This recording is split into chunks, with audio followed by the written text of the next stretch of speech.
I am so happy to see you here today. We've got to have a lot of fun planned for you as we close out our look at faith. Faith is trusting in what you can't see because of what you can see. And all year long, we have been talking about God's big story in the Bible. We've seen countless stories of people who had faith when times were tough. They put their trust in what they couldn't see because of what they could see. They trusted that God was with them. They saw the things that God had done for them and for others throughout history, and they decided that they could trust God even when things were hard. It's been a long, amazing journey through the Bible, and today we're putting our final image on the timeline as we look at the very last book in the Bible, the book of Revelation. But before we get to that, I've got one more focus game for you. Our challenge today has to do with your listening skills. After all, we can focus with our ears too, and not just our eyes. Today's challenge will be a battle of attention spans. We'll see who can hear a story and remember all of the details. It's time to play Once Upon a What? I'll read you a story with lots of details. You're not allowed to write anything down. And when I'm done, I'm going to ask a series of questions with 2 possible answers. You'll have to try and remember what I said in the story. You will move to one side of the room for one answer and the other side of the room for the other. Let's see if you can get all 5 questions correct. All right, now I present my not very short story, A Great Day. Turn the page. Once upon a time, I was playing outside with my friends Mateo, Lakeisha, and Colin. Mateo was wearing a red shirt and blue shorts.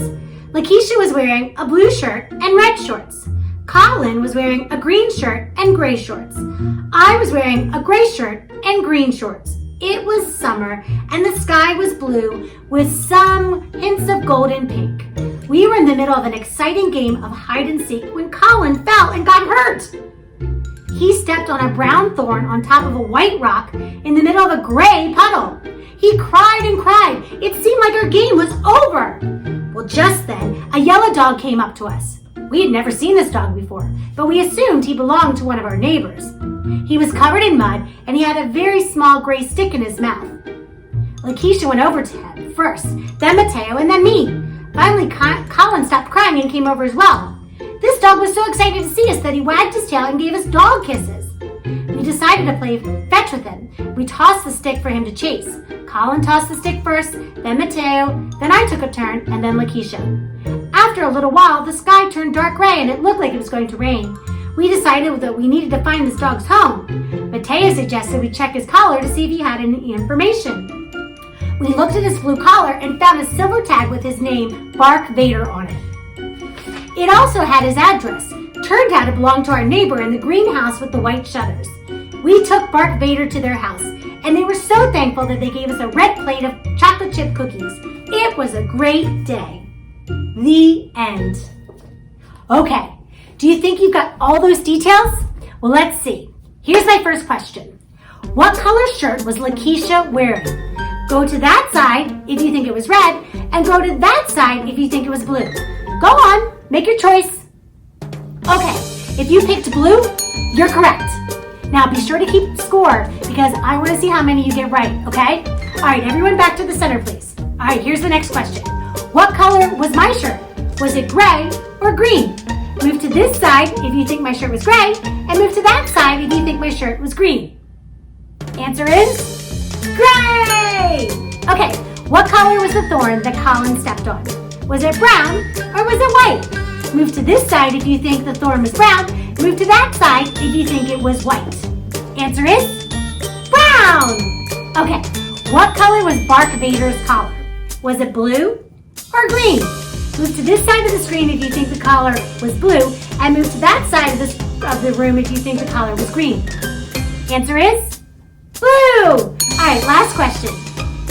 What color was the plate that the cookies were on? Was it white or red? Move to this side if you think the plate was white, and move to that side if you think the plate was red. Answer is red! What a great game! You were all super smart to focus and remember all of those details. In fact, there were so many details in that story, it made it difficult to follow. Just like our game, following Jesus and focusing on his ways can be challenging at times too. That's because we don't know everything that's going to happen in our story. But what we do know is that in the end, God will make all things right for those that put their faith in him. No matter what happens in your story, it's important to keep going because following Jesus will turn out greater than you can ever imagine. Let's find out more as we take a closer look. Woo!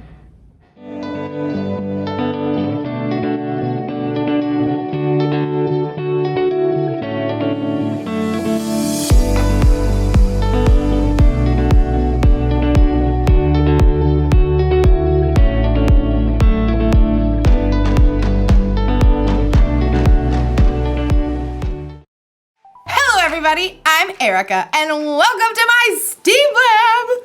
I've got something extra special to show you today, and I have faith that it will be my coolest discovery yet! Faith is trusting in what you can't see because of what you can see.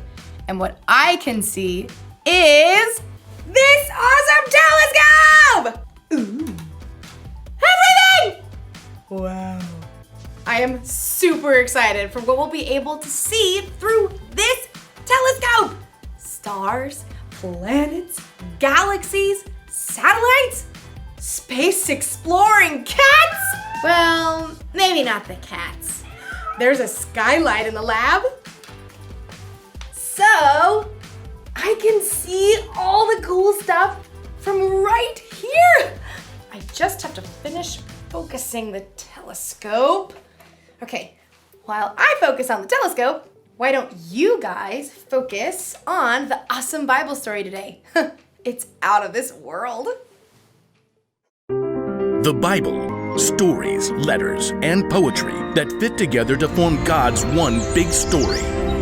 The epic adventure of how He created us and loves us so much that He made a way to rescue us. As we travel through the Bible, from Genesis to Revelation, we discover people who met God and found their lives changed forever. Now, for an amazing story, inspired by the book of Revelation, chapter 21, verses 3 to 5. John squinted against the blinding glare of the afternoon sun. Just a short distance away, frothy waves crashed against craggy rocks and foamed over white sands. This island of Patmos was isolated and rocky, but the view was stunning, surrounded by brilliant blue sea and sky. Most beautiful prison on earth. Though he wasn't chained up, John was in jail. The Roman emperor, who was unable to make John stop preaching about Jesus, had exiled him to this prison colony where many prisoners worked in the mines.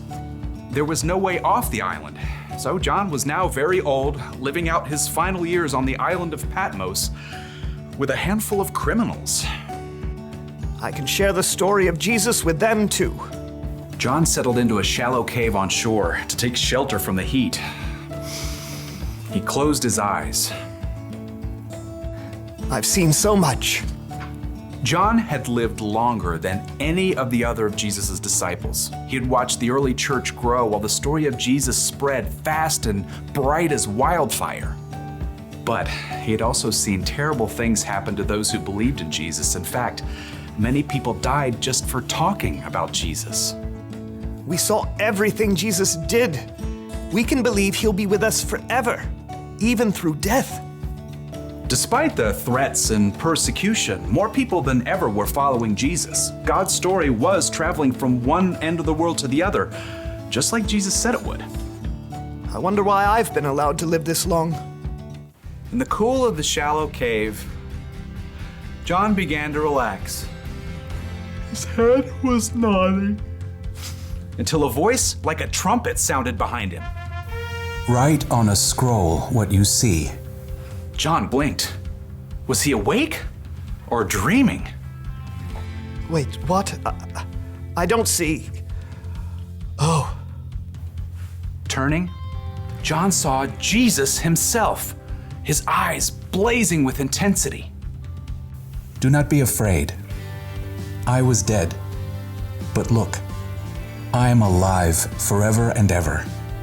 Write about what is happening now and what will happen later. John's mind worked quickly, trying to grasp what was happening. It appeared that God was trying to show him a picture of things that would happen in the future, and he wanted John to write them down and show them to others so that they could believe too. Yes, Lord. Do you mind if I grab a scroll? Oh, and a quill. I don't want to forget anything. John watched, amazed, as God showed him many things that were coming. Some were wonderful. Some were terrible. Some were mysterious. After the vision ended, John began a letter to several of the new churches. I, John, am writing this. I am a friend who suffers like you. As members of Jesus' royal family, we can put up with anything that happens to us. John explained every strange and amazing thing he had seen. Some of it made him tremble. Others wouldn't make sense until the right time had come. But the last part of his vision, That's the very best part. I can't wait to write all about it. God had shown John how the whole story will turn out for everyone who believes in Jesus. Carefully, he recalled all the incredible things he'd seen. How am I going to do this? I mean, there's no way that words can capture it. But I have to try. It's just a picture. Until they get to see for themselves how real and breathtaking it will be. I saw a new heaven and a new earth. John remembered the words that Jesus had spoken while he was on earth, right before his death and return to life. There are many rooms in my Father's house. I am going there to prepare a place for you. If I go and do that, I will come back, and I will take you to be with me. Then you will also be where I am. That's what I saw. It's the special place Jesus is making for each one of us. A place where we will never be apart from God. John recalled the next scene from his vision. He saw a great white throne. I heard a loud voice from the throne. It said, "Now God makes his home with people. He will wipe away every tear from their eyes. There will be no more death or sadness. There will be no more crying or pain." John paused as he stared in wonder at what he had just written down. All of these terrible things we've seen. People sick and hurt, being mocked and put in jail. All of it will be made right. Something else stood out to John. Light. There was so much light. The city does not need the sun or moon to shine on it. God's glory is its light, and the Lamb, Jesus, is its lamp. Its gates will never be shut because there will be no night there. The place John had seen wasn't just filled with light, it was beautiful too. Then the angel showed me the river of the water of life. It was as clear as crystal. It flowed from the throne of God and of the Lamb. It flowed down the middle of the city's main street. On each side of the river stood the tree of life. Its fruit was ripe every month. The leaves of the tree bring healing to the nations. Once again, John lifted his pen from the page. It just seemed impossible to share the real glory of what he had seen with tiny black marks on a scroll. He tried again. God's servants will serve him. They will see his face. John felt himself grinning. He could say one thing for sure, no one would be bored. He and every other person who believes in God would finally be able to live out what they were created to do, fully and completely, with no sin or frustration or weariness to get in the way. May the grace of the Lord Jesus be with God's people. Amen. Now, John didn't know exactly when the things God had shown him would take place, and neither do we. But from what we've seen and heard, we know one thing for certain. In the end, God will make everything right for those who trust in him.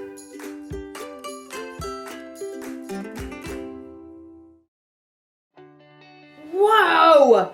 Would you look at that? That doesn't look like cheese at all. I love getting a glimpse of things I'm not used to seeing every day. Like today's story. We got a little glimpse of what the future could be like. When Jesus was on earth, he said if anyone puts their faith in him, they'll have a relationship with God that will last forever. That means we can be a part of God's big story, a story that never ends. Now, I don't know what you imagine when you think about heaven. Maybe it's clouds and harps and angels flying around. Maybe what you imagine is exactly right. Though there's a lot about the future we don't understand, it's exciting to think about the things we do know. When we believe in Jesus, we can look forward to a time when there will be no more pain, no more sadness. Everything will be made new. We will be fully alive with God in a way we can't even imagine. That's the one thing to remember today. Following Jesus will turn out greater than you can imagine.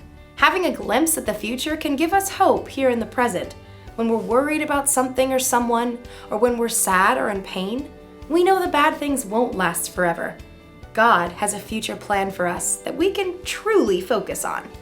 Speaking of, let's see what this thing is focused on now. I don't believe it! Space cats! Oh. Gotcha! Thanks for hanging with me in the lab, and keep focusing on the important stuff. See you later!